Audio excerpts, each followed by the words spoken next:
dalam pembukaan Undang-Undang Dasar kita sangat jelas, sangat gamblang. Tujuan nasional kita yang pertama adalah melindungi segenap bangsa Indonesia dan seluruh tumpah darah Indonesia. Yang pertama melindungi, baru memajukan kesejahteraan. Untuk apa? Kita bangun gedung-gedung. Untuk apa? Kita bangun pelabuhan, bandara. Untuk apa kita bangun kereta api cepat? Untuk apa kita bangun jalan raya? Untuk apa kita bangun waduk? Kalau negara ini tidak utuh, tidak aman, tidak terlindungi, masuknya kalian ke dalam TNI dan Polri adalah bagian dari tujuan nasional. Kita butuh tentara yang sangat kuat, kita butuh kepolisian yang sangat hebat. Ini survival kita sebagai bangsa. Nasib bangsa dan rakyatmu berada di pundakmu. Kau dipilih, kau diseleksi, kau digembleng untuk pada saatnya kau harus membela tanah air.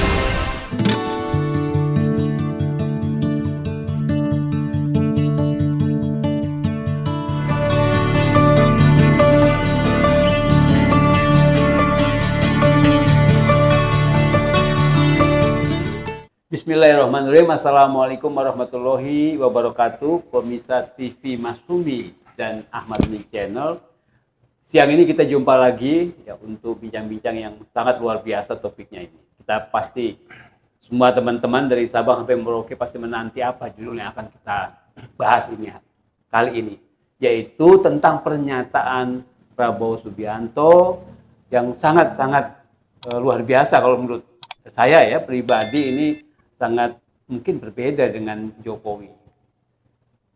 Jokowi kita tahu selalu berpikir infrastruktur. Nah, di acara pembekalan perwira kesatria pembela tanah air di Balai Sudirman, Jakarta, hari Jumat lalu, Prabowo Subianto menyatakan ini yang luar biasa, bahwa kita harus memperkuat TNI, tentara, dan juga harus memperkuat kepolisian. Artinya, kaitan ini adalah kaitan dengan tujuan berdirinya negara kita Republik Indonesia ini. Di pembukaan Undang-Undang Dasar 1945 di alinea keempat sudah jelas tujuan negara kita itu melindungi segenap bangsa dan seluruh tumpah darah Indonesia. Itulah yang betul-betul akan menjadi fokus Prabowo pada periode setelah dilantik Oktober mendatang. Nah, untuk bahas ini di hadapan saya sudah ada Pak Ketua Umum Partai Masumi, Bapak Ahmad Yani SAMH.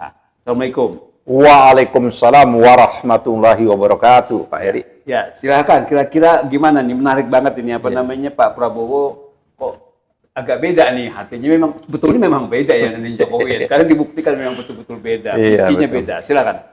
Pemirsa di seluruh Indonesia, Sabang Merauke maupun sahabat-sahabat diaspora kita, saya kira cukup menarik, ya kan?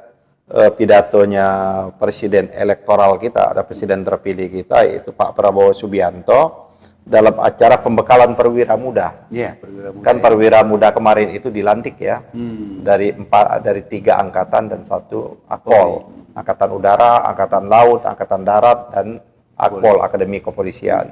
Mereka sudah dilantik sebagai perwira muda di istana. Dan kemarin itu pada hari Jumat di Balai Sudirman, ya, di Balai Sudirman itu berarti di Jalan Sarjo ya. Sarjo. Di Jalan Sarjo itu Pak Prabowo melakukan pembekalan terhadap 906 orang perwira muda ini. Yang menarik sekali itu temanya ada 2 kan. Dia menyatakan bahwa TNI itu harus betul-betul TNI yang kuat dan Pak Polri yang hebat. Nah, ini 2 diksi kuat dan hebat ini nanti kita akan kaji ya Pak Eri. Selain itu juga Pak Prabowo ini menyampaikan, menurut saya ini kristalisasi ya, pikiran dan apa yang diperjuangkan oleh Pak Prabowo selama ini. Ya, saya kan 2 periode, 2014, 2019 menjadi tim suksesnya Pak Prabowo kan. Dekat tuh berarti ya. Ya kan saya paham betul ya kan, cara pandang, cara pikir dan mau buku-buku beliau ya kan, kampanye beliau kan, bahkan bagaimana pada waktu itu dia begitu heroik ya, yang ada orang dibully lah atau yang pukul-pukul meja itu. Betapa kekesalan dia melihat situasi dan kondisi ini sesungguhnya. Bahkan dia kan juga pernah menyatakan bisa-bisa Indonesia ini hilang kan dalam bukunya seperti itu. Nah, dalam hal ini kan Pak Prabowo ini bagaimana dia meletakkan, mengutip ya betapa pentingnya, ya ini penting. Kalau kita lihat pidatonya satu di antara bagaimana dia menceritakan cuplikan film. Ya kan? Harus tonton dan itu menjadi wajib katanya, ya kan? Saya dengar itu, saya perhatiin betul itu. Harus wajib di lembaga-lembaga pertahanan, di akademi-akademi, ya kan? Di sekolah-sekolah tentara dan sebagainya ini ya, termasuk di Tarnus. Wajib menonton film ini. Film ini kan The East atau bahasa Belandanya The Oz, ya kan? Karya Jim Tahiutu. Ini Jim Tahiutu ini, kalau Tahiutu ini kayaknya orang Ambon ya. Maluku ya. Yang menceritakan kekejaman Westerling. Kita tahu ya bagaimana Westerling membunuh, ya kan, menggunakan satuan militer Hindia Belanda pada tahun 1146-1147 pada waktu kita kemerdekaan. Itu pelanggaran HAM yang cukup berat. Nah, berangkat dari film itu, saya kira Pak Prabowo itu meletakkan ini yang orang kadang lupa ya. Saya sering menyatakan gini Pak Eri, itulah yang menjadi meta yuris kita, itulah menjadi cita-cita kita, itulah yang menjadi janji-janji kemerdekaan kita. Kalau Bung Karno menyatakan kemerdekaan ini pintu gerbang, ya kan? Proklamasi itu pintu gerbang kemerdekaan, tapi tidak hanya lihat di pintu gerbang itu, kita bisa melihat apa yang hendak dicapai Indonesia merdeka itu. Kan negara kan harus punya tujuan atau janji seperti itu, ya kan? Atau cita-cita. Nah, cita-cita itu saya kira luar biasa dibangun, dibuat ya kan dalam suasana perdebatan, gagasan, ide dan ideologi pada waktu itu yang dirumuskan di dalam yang namanya pada tanggal 22 Juni itu, pada hari yang disebut hari Piagam Jakarta itu, ya kan, hari 22 Juni itu dirumuskanlah yang namanya pembukaan Undang-Undang Dasar itu. Luar biasa sesungguhnya pembukaan Undang-Undang Dasar. Saya melakukan studi hukum tata negara ya di berbagai negara, kayaknya belum ada yang menandingi ya. Ya bagaimana ya kan cita-cita ya kan dan tujuan di dalam narasi dan diksi yang dituangkan di dalam pembukaan Undang-Undang Dasar kita itu. Ya kan, dimulai dengan bahwa kita merdeka, bahwa kita tidak setuju dengan penjajahan, ya kan. Kan kalau kita lihat bahwa penjajah di atasnya ini harus dihapuskan, karena tidak sesuai dengan pri kemanusiaan dan pri keadilan, kan. Nah, itu luar biasa tajam. Tajam betul. Pada waktu itu memang terjadi yang namanya penjajahan itu kan bagian dari proses negara-negara yang pada waktu yang akan mengakhiri proses yang namanya dunia-dunia penjajahan yang muncul bangkit negara-negara merdeka pada awal akhir abad 19 dan awal abad 20 itu Pak Eri. Nah, orang-orang tua kita itu ya kan the panding sparent ya, kita nggak bisa banding pader ya. Karena pader kan laki-laki kan ada juga kaum perempuannya. Tokoh-tokoh perempuannya kan juga cukup banyak juga kan. Bahkan di BPK itu ada anggota perempuan juga seperti itu kan. Tidak. Iya kan, parent orang tua kan. Orang tua kita itu meletakkan di samping tadi bahwa dia betul-betul tidak bahwa kemerdekaan itu ya ada hak segala bangsa maka penjajah. Nah, itulah maka komitmen kita sampai saat ini itu bagaimana kita anti terhadap Israel. Yaitu maka kita tidak setuju karena pada zaman sekarang masih ada penjajahan itu ya. Yang dalam dunia modern itu ya Israel itu mengambil tanah Palestina, dan pesan Pak Prabowo juga luar biasa. Bagaimana pesannya pada waktu dia pertemuan di Yordan apa mana itu, bagaimana dia mengirim pesan bahwa keberpihakannya Pak Prabowo terhadap Palestina kan seperti itu, tidak hanya dalam ucapan ya kan, tapi dia kemukakan dalam, padahal dia belum presiden presiden yang disumpah, baru presiden elected atau presiden elektoral. Nah, ini dia ulangin lagi. Jadi banyak kalau kita lihat pidatonya Pak Prabowo ini mirip-mirip Bung Karno. Gayanya kan memang mirip Bung Karno. Pak Prabowo ini kan memang orator. Dan substansinya hampir bagaimana membangun karakter bangsa, ya kan, karakter nasional itu kan, nation karakter itu. Nah, diulangin lagi. Kemarin itu menurut saya luar biasa. Dan saya tahu cara berpikirnya Pak Prabowo. Jadi dia kemukakan, dan ini juga membuat garis pemisah antara apa yang dia ingin lakukan dengan apa yang sedang dan sudah dilakukan sekarang ini. Walaupun dia bagian dari rejimnya Pak Jokowi, tapi dia ingin memberikan distinct, perbedaan yang cukup jelas. Betul. Apa perbedaan yang cukup jelas? Dia menyatakan bahwa tugas kita, ini pesan, ini kan pemimpin ke depan. Iya. Pak Prabowo kan insya Allah lah kalau dengan dia memimpin orang, kalau berpikir untuk umat, untuk rakyat, biasanya di panjang umur disehatkan. Ya kan, kita doakan ya supaya Pak Prabowo dia hasil operasinya lancar, ya kan, dan lain sebagainya, dia sehat dan dia bisa memimpin kan. Ya, jangan harap lah kalau ada orang juga yang lagi mengintip.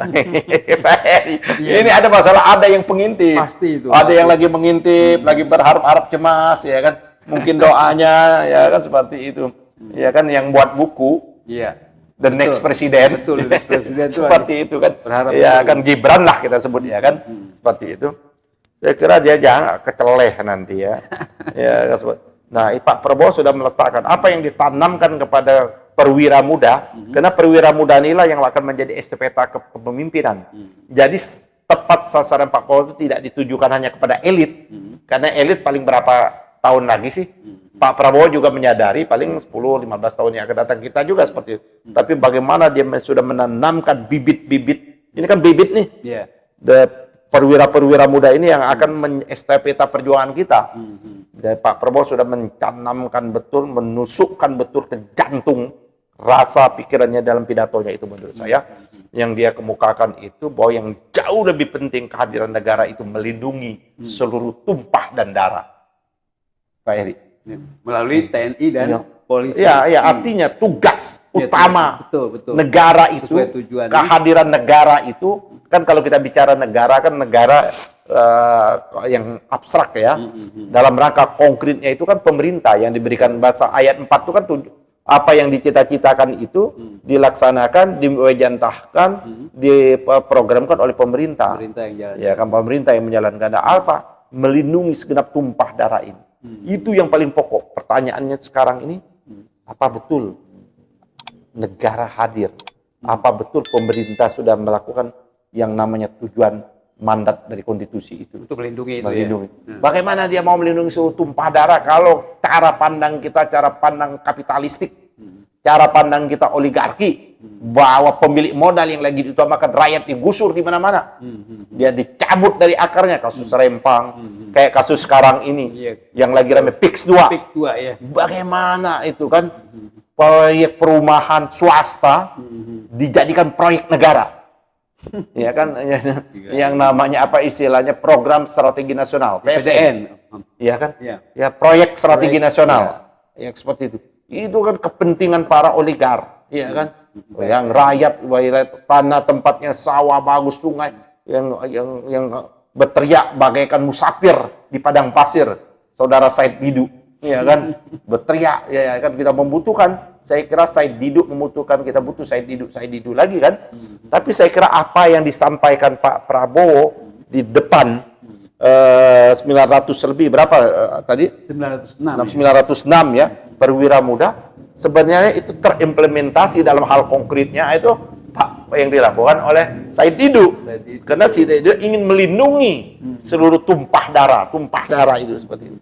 Itu yang pertama, saya kira Pak Prabowo sudah menyatakan buat apa pembangunan kita lakukan, ya kan, membangun yang namanya bendungan, membangun yang namanya pelabuhan, membangun jalan tol, membangun kereta cepat, bahkan membangun IKN.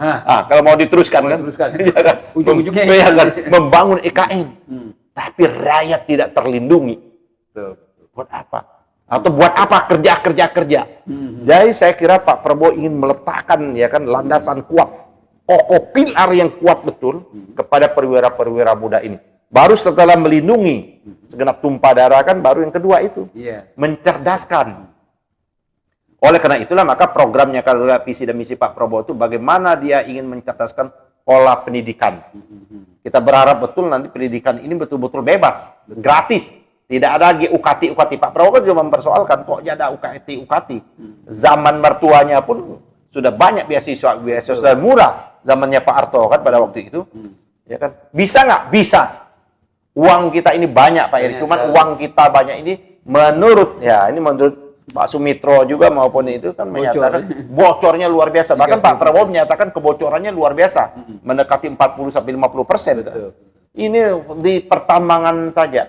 Kalau kita kelola dengan cukup baik, tambang nikel kita kelola cukup. Itu kan melindungi seluruh tumpah darah juga. Betul. Tambang nikel kita, tambang kron kita, tambang emas kita, tambang batu bara kita, tambang timah kita, bauksit yang semua tumpah darah ini betul-betul Indonesia ini dianugerahi betul.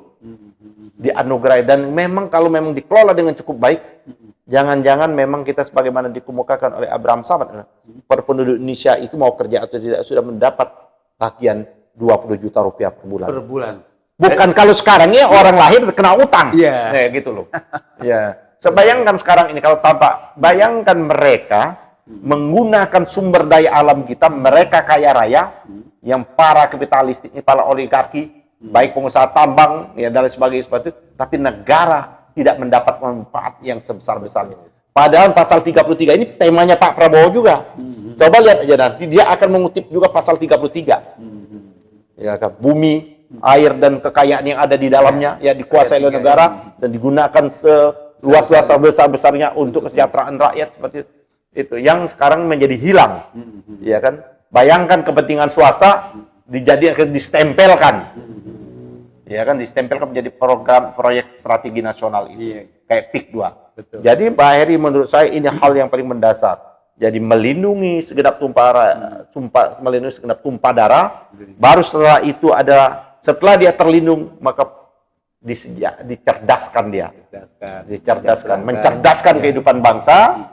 Baru setelah menyedihkan mereka ikut. Nah, kalau kita sudah kuat, dicerdas, baru kita ikut menjaga ketertiban dunia. Akhirnya baru kesejahteraan rakyat itu bisa betul-betul dirasakan seperti itu. Oke. Jadi saya kira ini betul-betul komprehensif ya kan. Betul. Kalau tadi memperkuat tentara, menghebatkan polisi. Kalau tentara ini kan terutama misalnya dari invasi asing kemungkinannya itu harus keluar tentaranya kan gitu. Kalau dari sisi polisi kan banyak. Ini dari sisi misalnya ancaman-ancaman masuknya, mohon maaf ini berita-berita di mana-mana tersebar, ya kan? Jadi warga negara Cina yang tanpa ada urusan dengan paspor apa segala masuk ke Indonesia, entah benar atau tidak, tapi itu ada yang tugas polisi untuk mencegah jangan sampai. Nah, polisinya harus diperkuat. Bagus sekali kalau Pak Prabowo pada periode mendatang polisinya harus betul-betul kerja untuk melindungi rakyat Indonesia, jangan sampai justru Indonesia dimasuki orang-orang asing yang tidak melalui prosedur yang sesungguhnya. Kemudian ada juga ancaman narkoba, kemudian narkoba ini betul-betul udah penjajah betul ya, penjajahan yang tidak secara fisik tapi langsung mental anak generasi muda kita yang dirusak. Nah, maksud saya kalau dari sisi ancaman-ancaman itu, kalau untuk tentara TNI mungkin invasi, kemudian kalau untuk polisi mungkin ya soal yang paling ini tentang narkoba, judi online dan semuanya kayak gitu. Kira-kira gimana? Jadi gini Pak Eri, memang kita ini kebablasan. Kebablasan ini luar biasa Pak Eri. Saya ini pernah jadi anggota dewan. Kalau kita kunjungan ke luar negeri, walaupun kita punya hak protokol itu, tetap saja kita ada prosedural yang dilalui, dicek paspor kita. Sekarang ini dengan apa yang otomatis itu gampang sekali masuk imigran ini namanya orang warga negara, terutama dari Cina ini. Berapa banyak data orang Cina ini? Apa betul dia untuk turis? Apa betul dia untuk bekerja? Kita nggak tahu. Jangan lupa itu. Warga Republik Rakyat Cina itu mewajibkan namanya wajib militer. Artinya seluruh yang datang itu pasti berbasiskan militer. Karena dia adalah tentara, ya kan? Ya, ada yang meneruskan karirnya di tentara, ada yang enggak, kan wajib militer seperti itu. Nah, itu adalah proses di imigrasi. Kok kita lost betul? Betul. Kenapa lost? Karena kita ini terlalu banyak proyek ini yang diobral, yang diberikan kepada Cina. Kereta cepat Cina, ini Cina, semuanya smelter dan lain sebagainya. Seperti kasih angin ya. Iya, betul pemerintahan zaman sekarang memberikan ruang yang luar biasa kepada ERC ini, sehingga dia luar biasa. Nggak usah jauh, saya tiap hari datang aja ke Bandara Soekarno-Hatta itu. Pasti ada rombongannya Cina, nggak paham bahasa Indonesia. Padahal kita punya undang-undang tenaga kerja, itu pun ditabrak sedemikian rupa. Konstitusi kita sudah diabaikan, undang-undang kita pun sudah diabaikan. Syarat bekerja ini dia harus belajar bahasa Indonesia. Betul, harus. Sekarang itu dibebaskan. Ya kan kita bekerja di luar, ya kan di luar negeri itu wajib kita bisa mengetahui bahasa tempat warga negara kita bekerja mau seperti itu. Paling nggak yang elemen-elemen seperti itu. Belum lagi bikin kekacauan di mana-mana.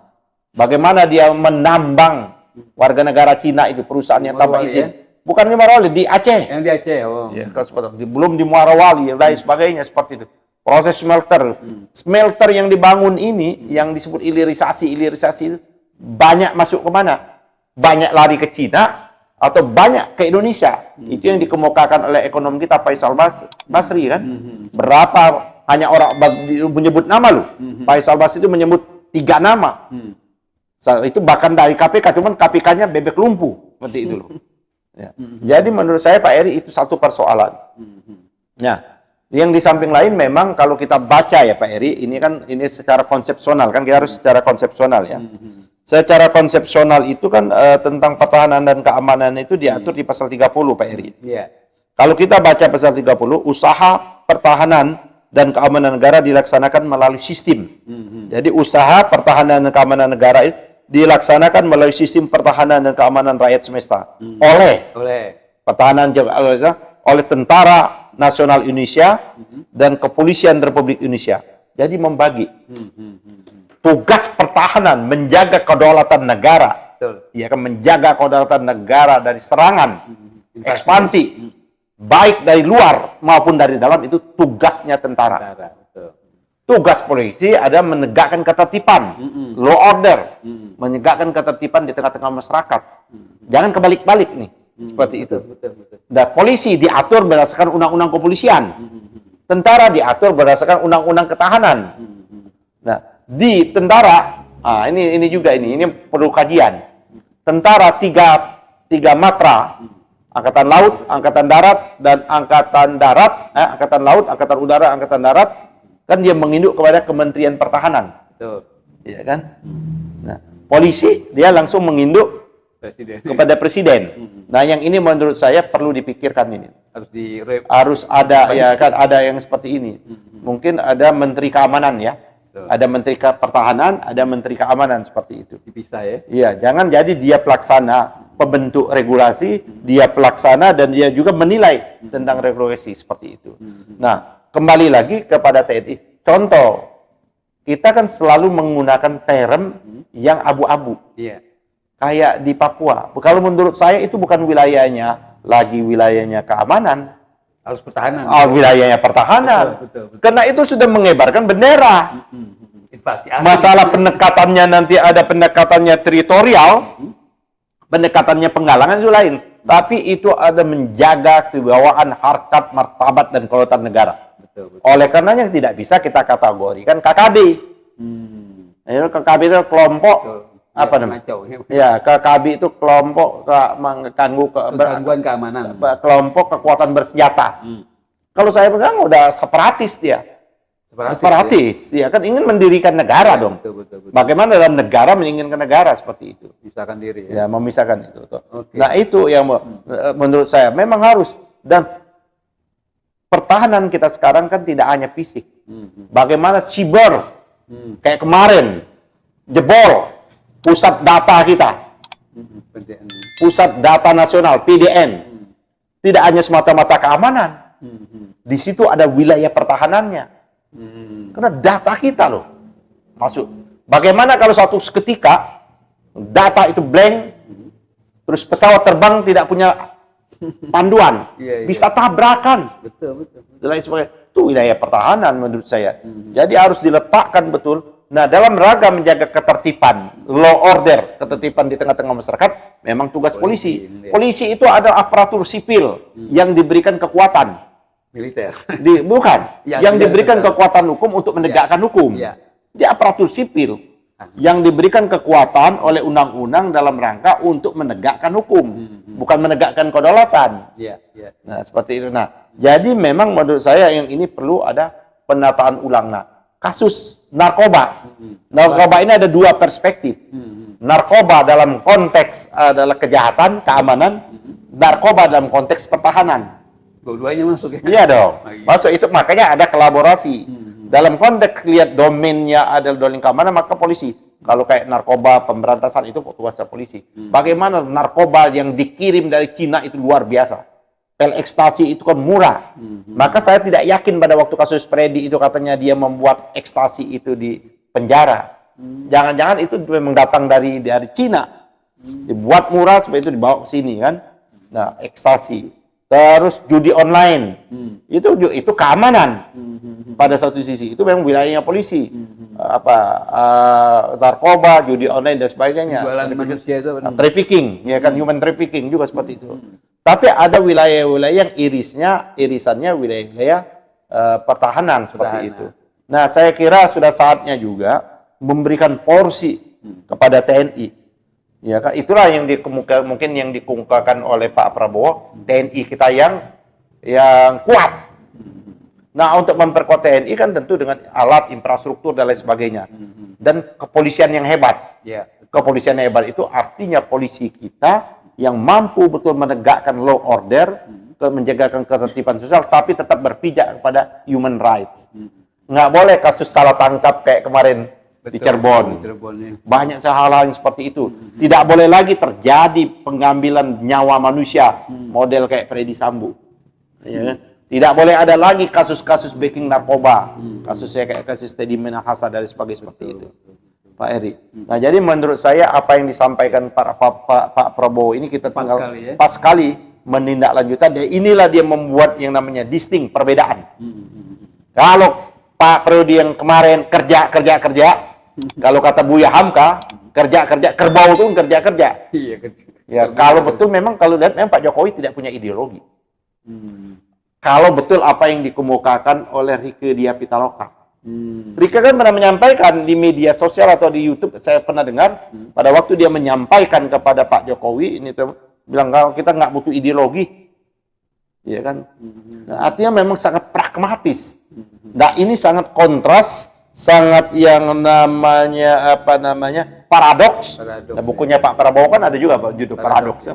Paradoks dengan apa yang diingin dan dicita-citakan oleh Pak Prabowo. Jadi Pak Prabowo itu sudah menanamkan kepada bayi yang sudah mau ada pemimpin masa depan, yaitu perwira remaja.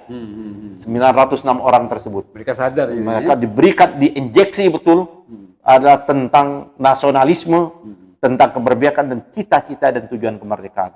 Melindungi segenap tumpah darah itu. Melindungi segenap tumpah darah, baru setelah itu mencerdaskan, ya kan? Program Pak ya kan menghasilkan dokter-dokter yang cukup banyak, teknokrat dan sebagainya. Masa kita mundur? Dulu zamannya Pak Harto sudah bisa kita mampu berpikir di angkasa. Pesawat Nurtanio, buatannya B.J. Habibie. Terus sekarang kan produksi kereta cepat kan buatan Cina. Ya seperti itu. Ya, baru akhirnya mensejahterakan. Dan saya yakin kalau ini dikelola dengan cukup baik, apalagi tim ekonomi yang saya dapat bocoran sih. Luar biasa. Insya Allah memang kita segera recovery, ya kan? Kita menunggu ini mungkin dolar yang sekarang yang rupiah yang sudah terseok-seok, rupiah kita ini udah tersungkur, terjerembab 16.000 sekian kan? Mungkin dengan lembat daun kan, dengan mengendalikan sumber daya alam kita, dikendalikan sumber daya alam kita ini untuk kesejahteraan rakyat, bukan untuk kesejahteraannya konglomerat dan oligarki. Kita berdoa insya Allah ya dolar ini lama-lama turun di bawah 10.000, terus turun. Mudah-mudahan nanti sampai 1.000, bisa juga di bawah 1.000. Kembali dan rupiah mengalami kejayaan luar biasa. Banyak cara untuk menjadikan rupiah itu berjaya. Asal kita tidak berpikir bagaimana mencari keuntungan atau rinti. Saya kira Pak Prabowo harus betul-betul selektif ya. Mencari menteri yang sekarang ini kita tahu menteri pencari keuntungan ini, yang pemburu rinti ini menurut saya nggak pakai lagi. Nggak kepakai lagi. Oke, terima kasih Pak Ketua Umum Pak Ahmad Yani. Pemirsa TV Masumi dan Ahmad Yani Channel, luar biasa tadi pembahasan kita tentang pernyataan Pak Prabowo bahwa tentara akan diperkuat dan polisi akan dihebatkan dalam rangka untuk melindungi segenap tumpah darah Indonesia sesuai dengan pembukaan Undang-Undang Dasar 1945. Mudah-mudahan bermanfaat dan kita berharap untuk like, subscribe, share dan komen. Dan terima kasih. Billahi taufiq wal hidayah. Wassalamualaikum warahmatullahi wabarakatuh. Waalaikumsalam.